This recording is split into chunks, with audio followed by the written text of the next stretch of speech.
She was safe, but the memory of the pain still seeped back. The explosion. She chanted in her head. Stan had just married Davy's sister. They were squashed together on the other side of her. Beth sat alongside Davy. Viola was jammed in next to her. So, all three bridesmaids were together. She'd given the words a rhythm, and Fran continued chanting. Viola, whom they'd brought back from Scotland. Viola, who was without her parents, without half a hand, with half an ear and a scorched scalp. From that same accident. Davy whispered, "Makes me feel good, Pat, being home amongst 'em all." His words resonated. Home amongst them all. She clung to them, finding a laugh. "And with me, of course." Davy kissed her temple. "Them," I said. "So no, I don't care whether you're here or not." She poked him, and this time they laughed together, as they had since they were small bairns. And all right.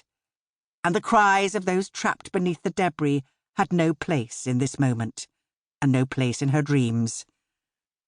She touched his hand, so warm, so rough. Davy, her Davy, was being a pest. And that's as it had always been, and she loved him for it. She dug him in the ribs. "Then maybe don't come back in a month for our own wedding, eh?" Davy grew serious, and he lifted her hand and kissed it again and again. "I would crawl on me knees from the south to marry you, my dearest lovely Franny. Besides, everyone would be right irate because they'd miss not having pheasant sandwiches for the wedding tea. Mr. Massingham sent birds down from the hall, didn't he? So he'll likely do the same for us." "Oh, aye, I reckon so. He's a good man. You might have heard that the bridesmaids' mums and the marras have been up before dawn making them into sandwiches, but I've done a few spam as well. It's them I put aside for you." "Best not do that for the wedding tea, or it's out into the cold you'll go." Fran laughed, pinching his hand just below a pit scar. "Ouch!" "Serves you right," she said, looking past him to Beth and Viola. "I reckon Davy thinks if he doesn't turn up for our wedding, you'd be right cross because you'd missed the tea, not because he'd left a lonely bride waiting in tears at the altar." Beth raised her eyebrows at Viola. Together they nodded. "Aye, that'd be right," said Beth.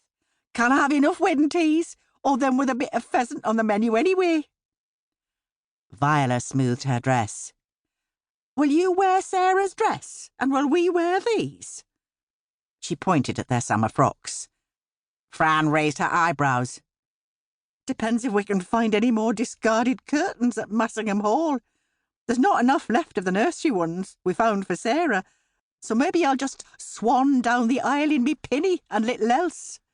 What do you think, our Sarah?" Sarah was far too busy listening to Stan's sweet nothings to reply. "Come here, Franny." Davy eased Fran closer to him, and she kissed his hand better, but saw Beth peering past them to the bridal couple, squashed together at the end of the back seat. "Sarah's going to look as though she's been dragged through a hedge with all this hugging." Viola sniggered. "It's a brocade curtain, so I reckon any creases'll drop out with a bit of a shake." Sarah heard. "No one's shaking me or me dress, or I'll set me husband on you."